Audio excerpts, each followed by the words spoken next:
ఇక రేపో మాపో ఎన్నికలు వస్తాయి, స్థానిక ఎన్నికలు సర్పంచులు వస్తారు, ఎంపీటీసీలు వస్తారు, జడ్పీటీసీలు వస్తారని మీరు మూస్తురు.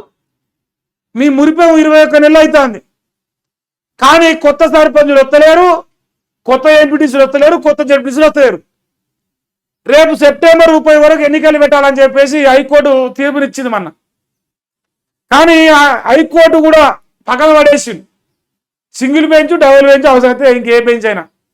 నేనైతే ఎన్నికలు పెట్టను, మళ్ళా ఎక్స్టెన్షన్ కావాలి. ఇప్పుడు కేసీఆర్ ఇంట్లో ముసలం పుట్టే బీజేపీ బీఆర్ఎస్ ఒకటేనాయే, యూరియా సమస్య బీజేపీ బీఆర్ఎస్ వల్లనే, అన్ని ప్రతిపక్షం వల్లనే కదా. కానీ మంచి అనేది ఏమైనా జరిగితే అంతా నీ వల్లే జరిగింది. మంచి అనేది 21 నెలల్లో ఏం జరిగినా అదంతా నీ ప్రభుత్వం వల్లే జరిగింది. కాబట్టి మరి దయచేసి మా అమరావతి పులి గారు ఎన్నికలకు కోరుతున్నారు ప్రజలు.